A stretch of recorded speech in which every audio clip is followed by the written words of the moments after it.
حضرت ابو امامہ باہلی رضی اللہ تعالی عنہ سے روایت ہے، آپ فرماتے ہیں خرج علینا رسول اللہ صلی اللہ علیہ وسلم، ہمارے پاس اللہ کے رسول صلی اللہ علیہ وآلہ وسلم تشریف لائے اور آپ نے ٹیک لگایا ایک عصا کے ساتھ، تو ہم آپ کی تعظیم کے لیے کھڑے ہو گئے۔ رسول اللہ صلی اللہ علیہ وسلم نے فرمایا لا تقوم کما تقوم الاعاجم، تم مت کھڑے ہوا کرو جیسے اجمی لوگ ایک دوسرے کی تعظیم کی خاطر کھڑے ہو جایا کرتے ہیں۔ حضرت ابو امامہ باہلی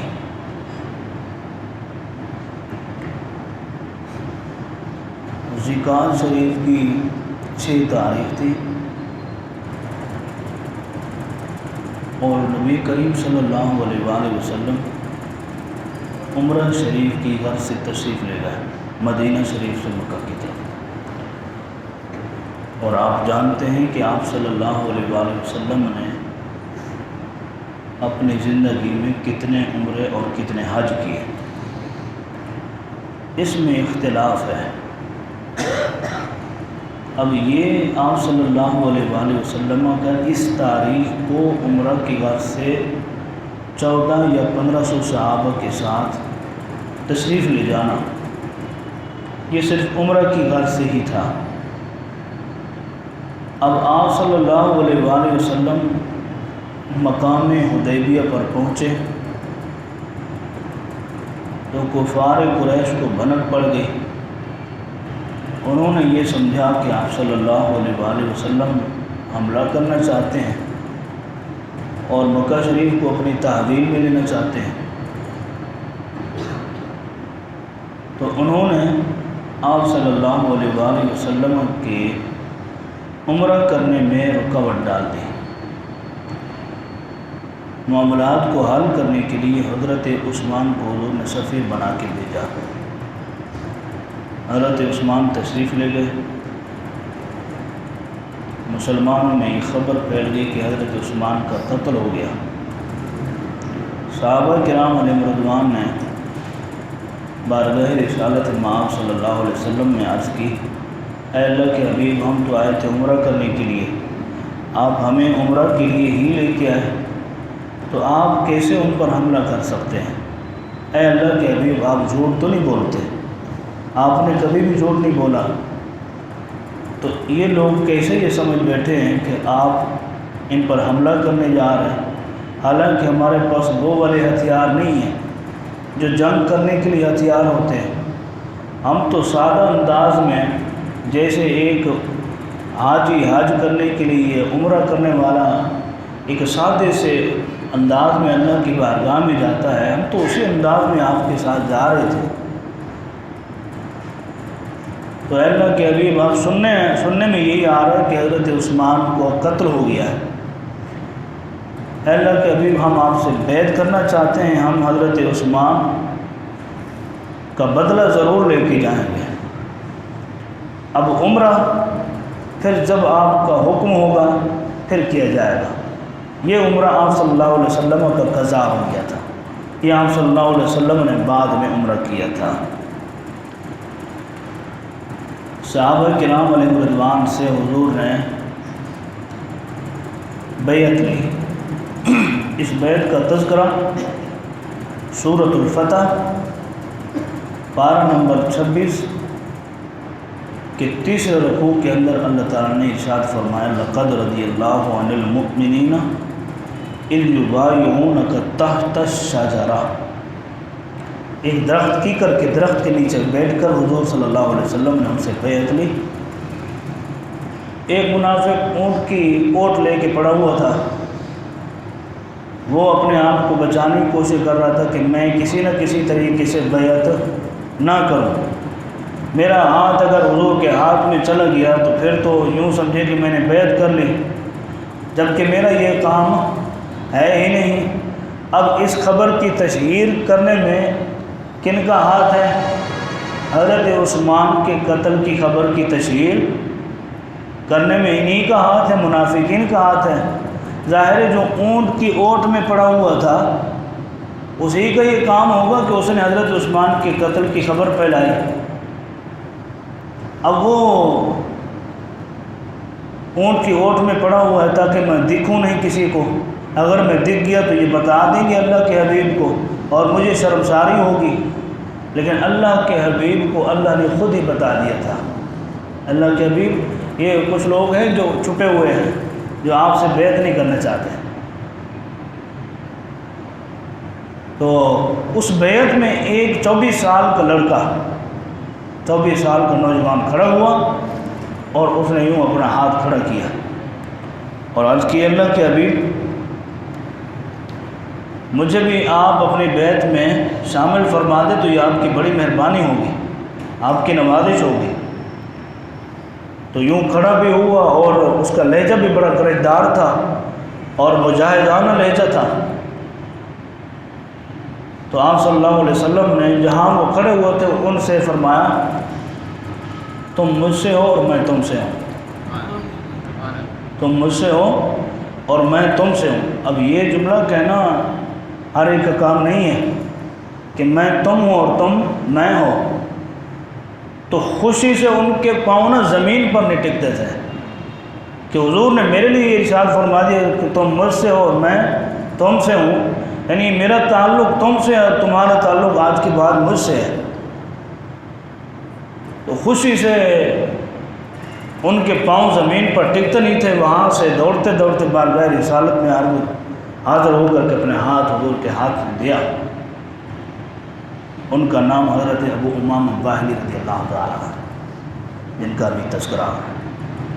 یہ وہ نوجوان تھا، اسی نوجوان کو حضور نے بیعت فرمایا تھا، جس بیعت کو بیعت رضوان کہا جاتا ہے، صلح حدیبیہ کے مقام پر۔ اب ان کو حضور صلی اللہ علیہ وسلم نے کام سونپ دیا۔ آپ صلی اللہ علیہ وسلم نے فرمایا کہ اب تمہارا کام یہ ہے کہ تم دین کی باتیں سیکھو اور سیکھ کر کے اپنے علاقے چلے جاؤ، اپنے قبیلے کے لوگوں کو سمجھاؤ۔ اچھا، یہ ایک عجیب فطرت ہے کہ اپنے علاقے کا اگر اچھا پڑھا لکھا ہو تو اس کو اس کے علاقے والے اتنی حیثیت نہیں دیتے، دوسرے لفظوں میں کہوں کہ اس کو اتنی گھاس نہیں ڈالتے۔ جب وہ دوسرے علاقے میں جا کے کام کرتا ہے تو وہاں سے اس کو جو عزت ملتی ہے تو وہ فیصلہ کرتا ہے یار میری تو وہاں عزت ہی نہیں دی، یہاں کے لوگ تو میری عزت کرتے ہیں۔ تو جب بھی وہ بات کرتا ہے تو اس علاقے کے لوگوں کی بات کرتا ہے کہ وہ ماشاءاللہ میری بڑی عزت کرتے ہیں، اپنے علاقے کے لوگوں کی بات کرتا ہے یار یہ میری عزت کرتے ہی نہیں۔ تو یہ ایک فطرت ہے، ایک طبیعت ہے، ایک مزاج ہے۔ تو حضرت ابو امامہ باہلی کو حضور نے فرمایا کہ تم اپنے قبیلے جاؤ، ایک تو ایک دوسرے قبیلے جو انجان ہے، فرمایا تم اپنے ہی قبیلے اپنے ہی خاندان کے لوگوں کے پاس جاؤ۔ تو حضرت ابو امامہ باہلی گئے۔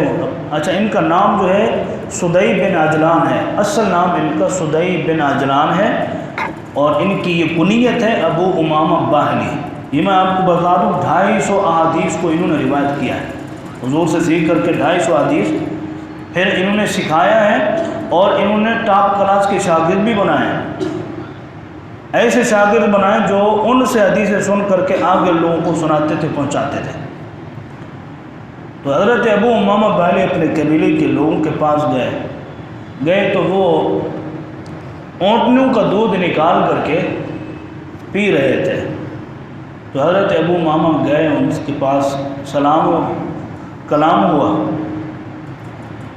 تو انہوں نے کہا کہ اے ابو امامہ، یہ جملہ سننے کا ہے، انہوں نے کہا اے ابو امامہ ہم نے سنا ہے کہ تو بے دین بن گیا، ہم نے سنا ہے کہ تم بے دین بن گئے ہو، لہذا ہم کہتے ہیں کہ تم بے دینی سے ہٹ جاؤ اور اپنے دین کو چن لو۔ تو حضرت ابو امامہ نے بڑا بہترین جواب دیا۔ آپ نے فرمایا عقل کے اندھو، میں اس سے پہلے بے دین تھا، آج میں سچا دیندار بن گیا ہوں۔ آج سچا دیندار بن گیا ہوں، میں نے اللہ کے حبیب کے دین کو تسلیم کر لیا ہے، مان لیا ہے، قبول کر لیا ہے، اب میں اسی دین کی دعوت تمہیں بھی دینے آیا۔ تو انہوں نے کہا یہ کیسے ہو سکتا ہے؟ تو کل کا بچہ ہے، تو کل کا بچہ ہے، ہمارے بڑے تمن خان یہاں سے چلے گئے، انہوں نے آج تک کسی دوسرے دین کی بات ہی نہیں کی، وہ اسی دین کی جس دین پر ہم ہیں وہ اسی دین کی بات کرتے رہے کہ کھاؤ پیو مزے اڑاؤ، جو بھی حرام حلال ہے اس میں کوئی شناخت نہیں ہے، بس کھاؤ پیو۔ تو حضرت ابو امامہ باہلی نے کہا کہ میرے رب کا یہ اصول ہے کہ حرام حرام ہے اور حلال حلال ہے۔ تو وہ جو ہے وہ بڑے بڑے پیالے کر کے نا خون کے پی رہے تھے۔ اب آپ اندازہ کریں کہ ایک مسلمان کی طبیعت میں خون پینا نہیں ہے، لیکن وہ جانوروں کو ذبح کرتے ہی سامنے کٹورے رکھ دیتے تھے اور کٹورے بھر بھر کے وہ پیتے تھے مزے سے۔ اب ان کا نظریہ کیا تھا کہ اس سے نا جان بنتی ہے، خون پینے سے جان بنتی ہے۔ یقیناً ہمارے معاشرے میں بھی کچھ لوگ ہیں جو دوسروں کا خون پیتے ہیں، وہ یہ نہیں ہے کہ ذبح کیا ہوا خون، وہ دوسرے طریقوں سے خون پیتے ہیں، کسی کو تکلیف دے کر کے اس کا خون پینا، کسی کی زندگی کو حرام کر دینا، کسی کا پیسہ کھا جانا، سود کھانا، یہ خون پینا نہیں تو اور کیا ہے؟ ہم اس انداز سے خون پیتے ہیں اور وہ دوسرا خون پیتے تھے۔ تو حضرت ابو امامہ باہلی نے کہا کہ اللہ کے بندو، یہ خون پینا حرام ہے، اس کو ہمارے دین کے اندر تسلیم نہیں کیا گیا۔ تو انہوں نے کہا کہ یار جب بھی بات کرتے ہیں تو ایسی باتیں کرتا چلا جاتا ہے، کوئی دلیل تو دے، کوئی ثبوت تو دے کہ ہم ہاں کہیں کہ ٹھیک ہے یہ حلال ہے اور یہ چیز حرام ہے۔ تم کسی کو حلال بول دیتے ہو، کسی کو حرام بول دیتے ہو، ہم نے تو آج تک اس طرح کا کوئی فیصلہ نہیں کیا۔ تو حضرت ابو امامہ باہلی نے قرآن کی آیت پڑھی، آپ نے فرمایا میں اپنی بات نہیں کرتا، میں اللہ کے قرآن کی بات کرتا ہوں۔ آپ نے پھر آیت پڑھی 6 پارے کی، حرمت علیکم المیتۃ والدم ولحم الخنزیر وما اہل لغیر اللہ بہ فمن اضطر غیر باغ ولا عاد۔ ایک آیت یہ حرمت علیکم المیتۃ والدم ولحم الخنزیر وما اہل لغیر اللہ بہ والمنخنقۃ والموقوذۃ والمتردیۃ والنطیحۃ وما اکل السبع۔ یہ آیت آپ نے پڑھی، آپ نے فرمایا اللہ کا فرمان یہ ہے کہ تم پر مردار حرام ہے، حرمت علیکم المیتۃ، تم پر مردار کو حرام کیا گیا ہے، ولحم الخنزیر، اور خنزیر کا گوشت بھی تمہارے لیے حرام ہے، وما اہل لغیر اللہ بہ، اور وہ جانور جس کو اللہ کے علاوہ کسی اور کا نام لے کر کے ذبح کیا گیا، اس کا کھانا، اس کا استعمال کرنا ہر طرح سے حرام حرام حرام ہے۔ آگے سنیے، آپ نے فرمایا اللہ کا قرآن یہ بھی کہتا ہے، یہ سارے اصول ہیں، قرآن کے سارے اصول ہیں۔ اللہ کا قرآن یہ فرماتا ہے کہ اگر کوئی جانور گر کر کے مر گیا ہے، یعنی چھت کے اوپر سے کھڑا تھا نیچے مر گیا، ہاں جی، اس کا دم نکل گیا، چھری پھرنے سے پہلے دم نکل گیا، حرام ہے۔ کسی کو پتھر اٹھا کے مار دیا، ہے حلال جانور لیکن پتھر اٹھا کے مار دیا اور پتھر مارنے سے وہ مر گیا، حرام ہے۔ کسی کا گلا گھونٹ کر کے کپڑا اٹھایا اور گلا گھونٹ دیا اور ساتھ ساتھ پڑھ دیا اللہ اکبر اللہ اکبر، لا الہ الا اللہ اللہ اکبر اللہ اکبر، اور گلا گھونٹ دیا، حلال نہیں ہے، حرام ہے۔ میرے خیال میں پچھلے سال ایک خبر بھی شو ہوئی تھی، کسی نے جو ہے بندوق مار دی، فائر کر کے مار دیا جس کو، گائے کو، اور وہ ذبح کر رہا ہے۔ ذبح کرنے کے 2 طریقے ہیں، ایک ہے اختیاری اور ایک ہے اضطراری۔ اضطراری یعنی مجبوری کی حالت میں، جانور آپ کے ہاتھ میں آ نہیں رہا، آپ اس کو مار ہی نہیں سکتے، ذبح کر ہی نہیں سکتے آپ اس کو، تب جو ہے یہ اضطراری حالت ہے۔ اب آپ کو جو ہے وہ حکم دیا گیا، جیسے مثال کے طور پر اب جنگل میں شکار کرنے والے جو شکاری ہیں، وہ جب شکار کرنے کے لیے جاتے ہیں تو کیا ہاتھوں سے پکڑ کے لے آتے ہیں شکار کو؟ ایسا تو نہیں ہے، ان کے ہاتھ میں یا تو کتے ہوتے شکاری، یا پھر جو ہے وہ ان کے ہاتھ میں گنیں ہوتی ہیں، گنوں کے ذریعے وہ شکار کرتے ہیں، اڑتے ہوئے پرندے کو مار دیتے ہیں، اللہ اکبر اللہ اکبر۔ بعض وہ گنیں ہیں جن کے اوپر تکبیر لکھی ہوئی ہوتی ہے، اللہ اکبر اللہ اکبر، یہ تکبیر لکھی ہوئی تھی، آپ اپنی زبان سے نہ بھی بولیں لیکن بندوق کی نوک پر لکھا ہوا ہے، گن کی نوک پر لکھا ہوا ہے، لیکن آپ نے نیت کرنی ہے کہ میں اس کو ذبح کر رہا ہوں۔ اسی طریقے سے شکاری کتے کو، یہ لوفر لفنگے کتے نہیں جو 15-20 جا کے ایک ساتھ چڑھ جاتے ہیں، یہ شکاری کتے نہیں ہیں۔ شکاری کتا وہ ہے جس کو بندہ خود ہی سکھاتا ہے شکار کرنے کا طریقہ، اور پھر جب آپ اس کو چھوڑتے ہیں جانور کی طرف، شکار کی طرف چھوڑتے ہیں تو آپ پڑھ دیتے ہیں اللہ اکبر، اس کو چھوڑتے ہوئے اللہ اکبر اللہ اکبر۔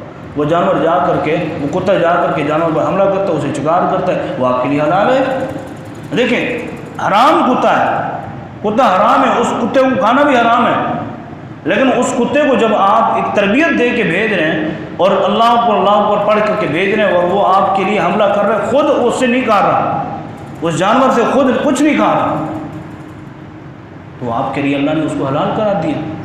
اب آپ دیکھ لیں کیسا اہتمام اللہ نے فرمایا۔ اب شکار کے مسائل اور بہت سارے ہیں، چونکہ یہ مسئلہ نہیں ہے تو اس طرح میں نہیں آنا چاہتا، تو حضرت ابو امامہ باہلی نے ان کو اس آیت کے ذریعے سمجھایا کہ ہمارے نزدیک اللہ کے قرآن کے فرمان کے مطابق خون پینا حرام ہے، مردار کھانا حرام ہے، خنزیر کا گوشت کھانا حرام ہے، اسی طرح جن جانوروں کا گلا گھونٹ کر کے ان کو کھایا جاتا ہے وہ بھی حرام ہے، گر کر کے مر جائے اس کو کھانا بھی حرام ہے۔ انہوں نے کہا ٹھیک ہے سن لیا، تم نے بول دیا نا، بس ہم نے سن لیا۔ تھوڑی دیر بعد حضرت ابو امامہ باہلی نے ان سے پانی منگوایا۔ آپ نے فرمایا یار مجھے پیاس لگی ہے، میں تمہارے خاندان کا ہوں، کسی کا ماما، کسی کا بھتیجا، کسی کا کزن، پانی تو کم از کم دے دو۔ تو انہوں نے کہا تم جب بے دین ہو تو ہم تمہیں پانی کیوں دیں؟ اب یہ امام ذہبی رحمۃ اللہ تعالیٰ نے یہ بات لکھی بڑی بہترین، حضرت ابو امامہ باہلی رضی اللہ تعالیٰ عنہ کے حوالے سے۔ جب حضرت ابو امامہ کو انہوں نے پانی نہیں دیا تو آپ ریت پر سو گئے، تپتی ریت پر سو گئے اور لیٹے رہے، پانی کی پیاس کی وجہ سے آپ لیٹ گئے تپتی زمین پر۔ کچھ لوگوں نے ان کے خاندان کے لوگوں کو لان تان کی کہ تم لوگوں کو شرم آنی چاہیے، کچھ بھی ہو جائے، انہوں نے دین دوسرے قبول کر لیے لیکن ہے تو تمہارے خاندان کا رشتہ دار ہے، کم از کم پانی تو دو انہیں، جان تو بچ جائے۔ جب وہ پانی کے کٹورے لے کے آئے نا تو حضرت ابو امامہ کو انہوں نے پیش کیا، پانی بھی لے کے کھانا بھی لے کے، تو آپ نے فرمایا فَقُلْتُ لَا حَاجَةَ لِي فِيهِ۔ حضرت ابو امامہ نے کہا مجھے تمہارے نہ تو پانی کی ضرورت ہے اور نہ کھانے کی ضرورت ہے۔ انہوں نے کہا کیوں؟ ابھی تو مانگ رہا تھا، اب تو انکار کر رہا ہے۔ فرمایا ان اللہ قد اطعمنی وسقانی، میرا رب مجھے کھلاتا بھی ہے، میرا رب مجھے پلاتا بھی ہے، میرے رب پر مجھے اتنا یقین کامل ہو گیا ہے کہ تم نے مجھے نہ تو پانی دیا نہ کھانا دیا، اس نے مجھے عالم غیب میں کھلا بھی دیا ہے اور پلا بھی دیا ہے۔ تو اس یقین کو دیکھ کر اب دیکھیں انہوں نے بڑی لمبی چوڑی تقریریں کی، لمبا چوڑا سمجھایا، نہیں سمجھ آئی، لیکن جب انہوں نے یہ کہا کہ میرے رب نے مجھے کھلایا بھی ہے، تمہارے سامنے پلایا بھی ہے، تو وہ اس چیز کو، اس یقین کو دیکھ کر کے پورے کا پورا قبیلہ بارگاہ رسالت میں آ کر کے اسلام قبول کر گیا۔ یہ ایک انداز تھا دعوت اسلام کا، تبلیغ اسلام کا ایک انداز تھا۔ اب آپ دیکھ رہے ہیں کہ اللہ کی ذات پر پختہ یقین کی مثالیں تو ایک تو نہیں ہیں، نہ دو ہیں، نہ تین ہیں، ہزار ہاں کروڑ ہاں مثالیں ہیں۔ اللہ کی ذات پر کامل یقین کرنے کے نتائج بہت اچھے آتے ہیں۔ تو حضرت ابو امامہ باہلی رضی اللہ تعالیٰ بارگاہ رسالت مآب صلی اللہ علیہ وآلہ وسلم میں انہوں نے رہ کر کے تقریباً 250 احادیث سیکھی اور پھر لوگوں کو سناتے تھے، سمجھاتے بھی تھے، اور اپنے شاگرد بھی انہوں نے بنائے۔ کچھ حدیثیں انہوں نے روایت کی. ایک حدیث تو میں نے یہ پڑھی ہے، مشکوٰۃ شریف کے اندر یہ حدیث موجود ہے، اور بھی کتب حدیث میں حدیث موجود ہے. حضرت ابو امامہ باہلی رضی اللہ تعالیٰ نے روایت کیا، فرماتے ہیں کہ حضور صلی اللہ علیہ وسلم کے سامنے دو افراد کا ذکر کیا گیا، دو بندوں کا ذکر کیا، ایک عابد اور ایک عالم. ایک عابد ہے اور ایک عالم ہے. عابد وہ ہے جو صرف اپنی عبادت سے اس کو تعلق ہے، اس کو دوسروں کے ساتھ کوئی لینا دینا نہیں ہے، وہ صرف عبادت ہی کرتا ہے صبح سے لے کر شام تک، شام سے لے کر صبح تک اس کا اپنا عبادت والا ہی معاملہ ہے. دوسرے کیا کر رہے ہیں کیا نہیں کر رہے اس کو ان سے کوئی غرض نہیں ہے. اور ایک عالم جس کا کام یہ ہے کہ اپنی بھی اصلاح کرتا ہے اور اپنے لوگوں کے بھی اصلاح کرتا ہے. آپ صلی اللہ علیہ وسلم نے فرمایا ان دونوں میں افضل یہ عالم دین ہے جو اپنی بھی اصلاح کرتا ہے اور دوسروں کی بھی اصلاح کرتا ہے. ظاہر حضور سے سوال ہوا ہوگا، یا رسول اللہ دیکھیں نا وہ صبح سے لے کر شام تک عبادت کرتا ہے، بڑے بڑے نوافل پڑھتا ہے، تلاوت قرآن صبح شام سے لے کر پھر صبح تک. تو آپ صلی اللہ علیہ وسلم نے ظاہر ان کو ارشاد فرمایا ہوگا. اب اس کی تحقیق علماء نے بھی کی ہے. علماء نے کہا کہ وہ عابد افضل اس لیے نہیں ہے عالم سے کہ وہ صرف اپنی ذات اور اپنی بخشش کے لیے وہ سب کچھ کر رہا ہے، اور عالم جو ہے وہ اپنی بخشش کے لیے بھی سامان کر رہا ہے اور دوسرے لوگوں کی بھی بخشش کے لیے اصلاح کر رہا ہے. ان کی یہ مقصد ہے کہ عالم عابد سے افضل ہے، اور اگر عابد بھی ہو ساتھ ساتھ عالم بھی ہو تو سونے پہ سہاگا ہے. تو حضور صلی اللہ علیہ وسلم نے فرمایا عالم عابد سے افضل ہے. اب آپ صلی اللہ علیہ وسلم نے اس بات کی اہمیت کو مزید پختہ کرنے کے لیے ارشاد فرمایا جیسے مجھے تم سب پر، تم تمام صحابہ پر جیسے مجھے فضیلت حاصل ہے ایسے ہی عالم کو عابد پر فضیلت حاصل ہے. اب یہ شان تو حضور نے بیان کر دی.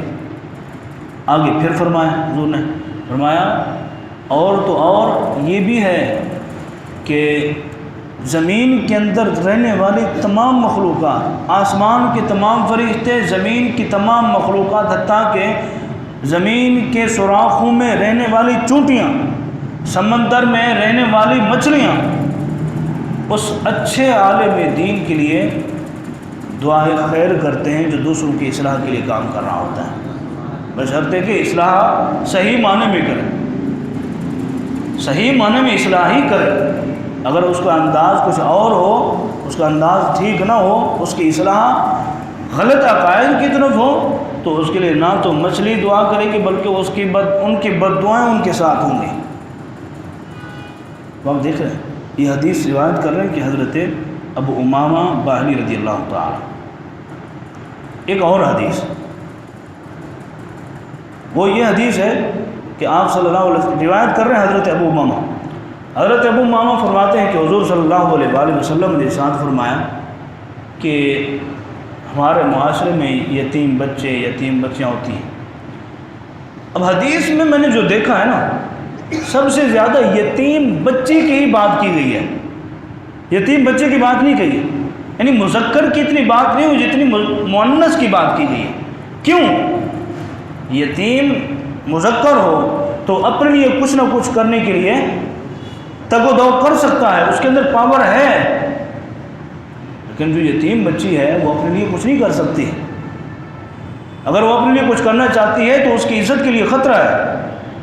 تو اب اس کی کفالت اور پرورش کرنے کے لیے آپ صلی اللہ علیہ وسلم نے ارشاد فرمایا کہ اور کچھ نہیں کر سکتے ہو تم، اس کی کفالت بھی نہیں کر سکتے، اس کی پرورش بھی نہیں کر سکتے، تمہارے پاس شفقت نہیں ہے، لیکن اگر شفقت کے ساتھ اس کے سر پر روزانہ تم ہاتھ پھیرتے ہو تو تمہارے ہاتھ کے نیچے جتنے بال آئیں گے ان بالوں کے برابر اللہ تبارک و تعالیٰ تمہیں نیکی عطا فرمائے گا.